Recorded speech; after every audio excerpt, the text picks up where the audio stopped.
I had 3 pets pampered and impossibly sleek. My rich friend was obsessed with them, always joking. Your little darlings are so gorgeous and well-behaved. Why don't you just sell them to me? Name your price. I never took her seriously, but then the floating text appeared above her head. When is this cannon fodder going to die? If you can't care for them, don't keep them. Our male leads are starving on her cheap food. It's heartbreaking. They wouldn't even bother with her if they didn't need her for their transformation. Soon.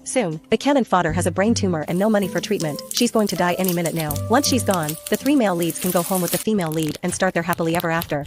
Right before she dies, the cannon fodder will beg the female lead to take them. Little does she know, the male leads are intentionally letting her die. They've been waiting for this day. Looking at the 3 creatures, the ones currently purring and charming my friend, a cold rage settled in my stomach. You know what? I will. I heard myself say, the words tight and sharp. 10,000 apiece. Take your pick. The living room went silent. The smile froze on my friend Zara's face. The calico cat, Apollo, the one who was the master of affection, stopped rubbing his cheek against her chin. The small, black snake, Styx, unwrapped from her neck and raised its head. Even Gizmo, the pokey little hedgehog on the adjacent sofa, stopped grooming his paws. All their eyes were suddenly fixed on me. The bullet screen above my head erupted like a lake hit by a boulder. What did I just hear? 10,000 apiece? How dare this dead cannon fodder set such a price? Holy crap. The wicked cannon fodder reveals her true colors. Just a second ago she was acting like a doting owner. She must be desperate for cash. Is she trying to swindle our sweet female lead? I knew it. She only kept pets to curry favor with Zara. What a manipulative BTCH. Asterisk. Zara was the first to recover. She looked awkwardly from the pets in her arms to me. Elena, what are you talking about? I was just kidding, she said, her tone laced with embarrassment. Aren't they your absolute treasures? How could you sell them to me? I kept a relaxed, almost weary smile on my face, pretending not to see the text attacking me. They are my treasures, Zara, but reality is a factor now. I sighed, managing to sound genuinely distressed. You know I lost my job recently,